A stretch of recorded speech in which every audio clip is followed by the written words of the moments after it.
10 കൊല്ലം മാത്രമേ ഈ ചേകാടി ഗ്രാമം നിങ്ങൾ കണ്ട ഈ ഗ്രാമം ഉണ്ടാവുള്ളൂ. 10 കൊല്ലം കഴിഞ്ഞാൽ നിങ്ങൾ മലപ്പുറത്ത് നിന്ന് വന്നാലും കോഴിക്കോട് നിന്നും ഇവിടെ ഗോത്രമാണ്.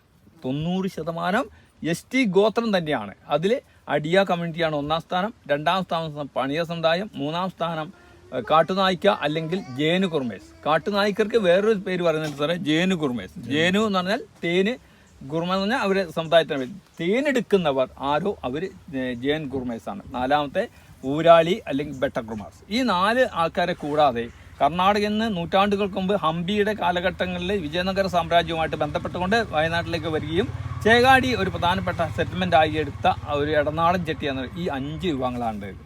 കുറുവയിൽ പോകുമ്പോൾ വെച്ചാൽ കുറുവയിലൊരു ചങ്ങാടത്തിൽ നമ്മൾ അക്കരെ കൊണ്ടുപോകുന്നു, ഞങ്ങൾ ഏതോ ഒരു കാട് കണ്ട പോലെ പ്രതീതി ഉണ്ടാകുന്നു, ഞങ്ങൾ തിരിച്ചു വരുന്നു. പക്ഷേ കുറുവേൻ്റെ പ്രാധാന്യം എന്താണെന്നോ, എന്താണ് അതിൻ്റെ ഇതെന്നോ, എന്തുകൊണ്ട് ടൂറിസമായിരുന്നോ, എന്തുകൊണ്ട് സംരക്ഷിക്കണമെന്നോ, ഇനി ലോകത്തിൻ്റെ മുമ്പിൽ ഈ ടൂറിസം എന്തായിരിക്കുമെന്നോ നമ്മൾ പറഞ്ഞു കൊടുക്കാറില്ല. നമ്മൾ എന്ന് പറഞ്ഞാൽ നമ്മുടെ റെയിൻ ഫോറസ്റ്റ് അല്ലെങ്കിൽ നാച്ചുറൽ ഫോറസ്റ്റ് അല്ലെങ്കിൽ ചോലവനം, ഇതെല്ലാം ഒന്ന് തന്നെയാണ്. ഇവിടെ